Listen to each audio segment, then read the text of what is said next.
downgrade kan, sama pemain diaspora downgrade kan, ya downgrade lah menurut gue. Yo, ketemu lagi sama gue, Audy Ramantio, di channel Audibal, Audi Diskusi Bola, abal-abal. Kalau gue udah pakai jersey Indonesia, berarti kita ngomongin Timnas Indonesia. Lagi-lagi, gue nggak mau bikin buru-buru video review atau baca taktik ya. Karena kalau misalkan baru lewat satu pertandingan tuh kurang analisisnya agak kurang oke, karena kita nggak bisa lihat gambaran besarnya. 3 pertandingan lewat di Piala AFF, baru kita bisa menilai Timnas Indonesia ini mainnya kayak gimana ya di Piala AFF ya.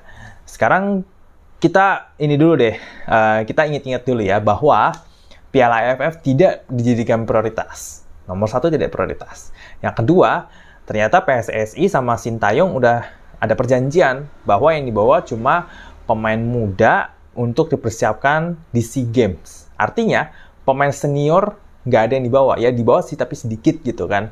Bahkan pemain senior yang di Liga 1 nggak dibawa, mungkin karena liganya tetap jalan ya, Liga 1 Indonesia. Jadi akhirnya nggak bisa dibawa, mungkin nggak dikasih klub, atau memang nggak mau dipanggil aja. Nah, yang ketiga, target kita ini sampai final, bukan juara. Ya. Yang keempat, Piala AFF itu bukan kalender FIFA. Bukan kalender FIFA loh ya. Jadi pengaruhnya itu nggak begitu besar ya, hanya karena kita mungkin punya sejarah kali ya, karena biasanya Indonesia kan bertarungnya di AFF, bukan di AFC Cup ataupun kualifikasi Piala Dunia kan. Ini kan baru aja gitu. Jadi dengan segala kondisi seperti itu, maka dari itu memang Piala AFF bisa dijadiin ya coba-coba Sintayong. Tapi sekarang gini ya, coba-coba boleh. Tapi tim itu harus punya pattern, ya, punya pattern, punya sistem permainan, di mana mau pemainnya siapapun yang main, permainan itu akan begitu, ya.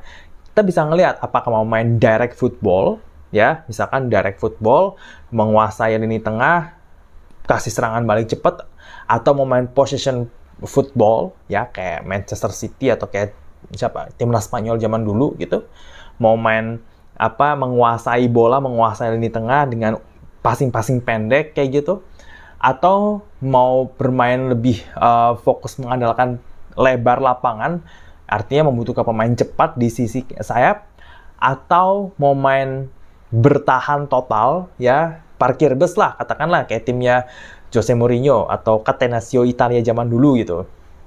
Atau mau kayak gimana? Ya, atau mau kayak gimana? Kalau ada pertanyaan atau kayak gimana, berarti apa? Berarti memang nggak jelas mainnya. Memang nggak jelas mainnya gitu kan. Di 3 pertandingan Piala AFF ini benar-benar nggak jelas banget gitu kan. I mean, kalau mau coba-coba rotasi pemain sih sebenarnya kan nggak apa-apa. Asalkan sistem dan pola permainan itu tuh sama gitu loh, nggak berubah. Nah, ini kan berubah-berubah. Bukan berubah-berubah lagi, tapi nggak kelihatan gitu loh kan. Ini momennya kayak apa, nggak jelas gitu. Kalau jelas, tuh pasti akan menempatkan pemain sesuai dengan kemampuan terbaiknya dia di mana. Lu nggak menaruh pemain kidal yang biasa main back kiri seperti Pratama Rahan tuh di kanan, dan pemain back kanan, salah satu back kanan terbaik di Liga Thailand ditaruhin di back kiri. Lu nggak mungkin melakukan hal itu. Ya kan, kalau lu tahu kapasitas pemain lo kayak apa. Ya kan, taruh Arhan di kiri, taruh Asnawi di kanan. Udah, itu gak usah diotak-atik. Terus komposisi 3 back dan kiper itu butuh harmonisasi dan komunikasi yang yang nyambung, yang sinergi. Lah, kalau lu ganti kiper sama backnya, lu gimana lu mau punya sinergi dan juga understanding each other gitu lah kan. Dia kalau misalkan memang dari awal memainin Muhammad Ferrari, Donitri sama Kadek Arel dengan kiper Cahya Supriyadi, ya udah main 4 ini aja, nggak usah digonta-ganti, nggak usah diotak-atik gitu. Yang depan, nah depan ini ya kan, depan gimana ya? Bukan depan dulu ya, tengah dulu deh. Kan mainnya 3-4-3 ya. Tadi back-nya udah dibahas ya, kanan kiri, back tengahnya, tengahnya ini nih, ya kan. Timnas Indonesia ini mungkin terlalu identik lini tengahnya dengan Tom Haye ya. Tom Haye, kemudian Ivar Yener juga, Nathan Choaon, ya pemain diaspora lah ya. Identik dengan itu gitu loh kan, pemain tengah yang bisa passing, punya kreativitas, etos kerja tinggi dan lain sebagainya. Begitu dikasih ke pemain Timnas Indonesia yang main di Liga Indonesia dengan status pemain muda, ya nggak jalan. Lu coba bayangin lah, orang ya, Gini ya, sistem permainan misalkan 3 back nih, ya kan? 3-nya kan lebar, 1 di tengah, ya kan? Untuk membantu si 3 back ini build up, pemain tengah itu harus mendekati back gitu. Mendekati back untuk bantu dia passing dan mengatasi pressing dari lawan. Loh, ini pemain tengahnya ke depan semua. Jaraknya jauh banget, ya jelas lah backnya long ball lah. Orang yang mau dioper pendek gak ada yang bisa dioper kok. Dioper nanti malah kehilangan bola, kena pressing sama pemain lawan ya gimana? Gitu.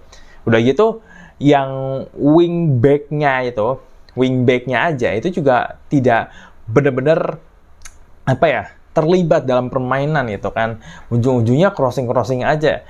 Padahal kalau misalkan memang mau menguasai lini tengah dan bisa mengambil inisiatif serangan, ya bikin kombinasi di tengah gitu loh kan. Masalahnya pemain tengah kita tuh not good enough aja menurut gue ya. Not enough aja, sorry to say, untuk Arkan Fikri ya.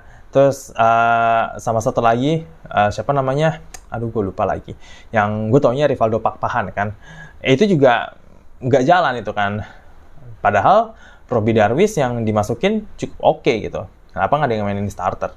Kemudian di depannya Marcelino, Marcelino. Tapi maksud gue kayak lu punya Rafael Strijk, lu punya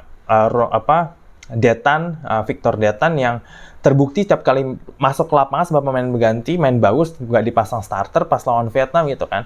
Ya lu kan udah lihat secara clear kan, maksud gue menang 1-0 lawan Myanmar itu harusnya udah bisa jadi gambaran dari Sintayong untuk ini pemain yang masuk nih bagus nih, kalau ada si ini oke nih jalan nih, harusnya kan kelihatan dari situ ya. Tapi ternyata dia tidak dia tidak mengambil hikmah dari menang 1-0 lewat gol jatuh dari langit itu gitu. Maksud gue di lawan Laos itu ya walaupun andai kata di match itu kita menang ya lawan Laos dengan 3 gol lewat lemparan Everton Marhan, nobody happy dengan itu. Ya lu bayangin aja lu main bola terus punya 11 pemain tapi lu cetak 3 gol lewat set piece, semuanya tiga-tiganya gitu kan lewat bola muntah gitu. Apakah itu bisa dijadikan suatu gambaran gitu atau kayak penilaian permainan sebuah tim yang mau dibawa, yang mau dibangun nih, ya kan? Dan juga pemilihan starting line up yang terus-terusan berubah gitu kan. You don't change winning team ya, mungkin gak ada winning team sih, tapi ya lu lihat komposisi saat pemain ini ada, ini lebih bagus mainnya, pemain ini nggak, pemain ini ada, main pakai pemain ini, ini kurang oke nih, bolanya kurang ngalir nih, nggak bisa nguasain di tengah nih, dia passingnya nggak bisa gitu kan. Nah itu gitu masalahnya, kenapa Sintayong nggak bisa ngeliat itu gitu loh kan. Terus udah gitu, itu dari sisi Sintayong ya, jadi keputusan dia dalam memainkan pemain starter, kemudian penempatan posisi pemainnya, ya kan, menurut gue patut dikritik. Dan juga gaya permainannya mau kayak apa, strategi yang mau diterapkan kayak gimana juga kita masih belum dapat gambaran gitu, maksudnya kan ini mau main kayak apa gitu. Itu. Kemudian dari kualitas pemainnya ya. Nih ya, buat yang teriak-teriak netizen nih tentang mainin pemain lokal, pemain Liga Indonesia juga ada yang bagus dan bla bla, main diaspora, kenapa pemain timnas kita kok mukanya bule semua? Sekarang lihat kan, lu lihat nih ya, pemain orang-orang yang minta mainin pemain lokal, pemain muda yang main di Liga 1, lu lihat nih lihat nih di Piala AFF ini kayak apa mainnya semuanya. Downgrade kan sama pemain diaspora, downgrade kan? Ya downgrade lah menurut gue. Ya gila loh. Lu mau ngelihat kualitas kayak Tom Hai, Nathan Choaon, Ivar Jenner dan kawan-kawan itu ada di timnas kita di sini.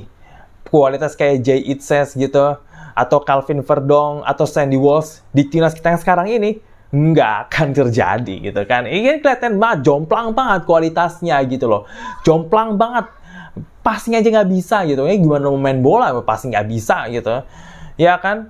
Coba bayangin gitu kan, yang teriak-teriak pemain lokal, lo makan tuh pemain lokal tuh. Ya, lihat itu. Ya, mainnya kayak apa gitu. Lihat, downgrade kan. Ngeliat timnas biasa disuguhin dengan kualitas-kualitas kayak Tom Hai, Sandy Walsh, Calvin Verdong, Jay Itzes. Tahu-tahu lu disodorin dengan kualitas pemain yang kayak begini, coba. Downgrade lah. Gimana coba? yang teriak-teriak lokal. Yang salah siapa? Ya bukan pemainnya yang salah gitu kan. Karena mereka adalah hasil dari pembinaan. Mereka produk yang dikeluarkan dengan sistem dan juga pembinaan sepak bola kita. Liga kita kayak apa.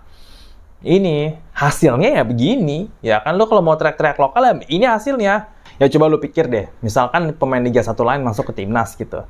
Terus apa kalau berpikir mereka bisa bersaing di level Asia? Lawan Arab Saudi, lawan Australia, lawan Qatar, lawan Bahrain, lawan Jepang gitu. Kemarin kita Jepang pemain diaspora di kandang kalah 4-0 loh ya. Lu pikir dengan pemain yang kayak gini nih, yang main di AFF atau pemain Liga 1 lain yang masuk ke timnas Indonesia, lawan Jepang ya, lawan Mitoma, Takefusa Kubo, Ayase Ueda dan lain-lain, berapa kita kalahnya? 4-0 kayaknya terlalu dikit bagi mereka tuh. Kalau mereka menang 4-0 sama kita dengan tim kayak begini, berarti mereka main jelek gitu. Mereka bisa menang 8-9-0 kali tuh kalau pemain kita kayak begini gitu kan. Jadi kita masih panjang, it's still long the way lah gitu kan. Buat pemain-pemain lokal kita bisa mengimbangi pemain diaspora gitu kan. Yang bisa ngimbangin kan cuma sedikit gitu, segelintir aja. Ya kan? Rizky Ridho, Marcelino, ya kan? Ya Asnawi oke, Yance, Yakob, Ricky Kambuaya, siapa lagi? Dan pemain timnas AFF yang sekarang yang menurut gue masih mungkin punya prospek ke timnas senior main dan bisa bersaing dengan pemain diaspora tuh ya Donitri Pamungkas sama Muhammad Ferrari. Tapi karena mereka ini posisinya back ya, artinya mereka harus bersaing dengan Jay Itzes, Rizky Ridho, Masil Hurst, Kevin Dix mungkin, Justin Hapner. Wah, ada 5 nih. Ya. Gimana coba ya, kalau mereka salah satu, 2 dari atau 3 dari mereka cedera, ya mungkin baru bisa tuh masuk tuh Muhammad Ferrari sama Donitri. Tapi maksud gue masih panjang gitu loh, masih panjang. Jadi yang teriak lokal, ya udah, lu lihat sendiri nih, kayak begini nih, ya kayak gini hasilnya nih, ya. Jadi gimana menurut lo timnas Indonesia kita di Piala AFF? Tulis di kolom komentar di bawah. Jangan lupa untuk like video ini, share ke teman-teman lo ya, ke WhatsApp, ke X, ke Instagram, Facebook kalau masih ada, grup Telegram, grup lain semuanya sebar, oke? Dan jangan lupa untuk subscribe channel Audibal, nyalain loncengnya buat dapat notifikasi saat gua upload video baru. Dan jangan lupa untuk visit page gua di IDN Times. Linknya ada di deskripsi. Lu bisa dapetin banyak banget artikel seputar fakta menarik tentang sepak bola, trivia, tactical analysis, sejarah, dan lain sebagainya. Dan kita ketemu lagi di video selanjutnya. Gue Dara Mentio. Ciao, ciao.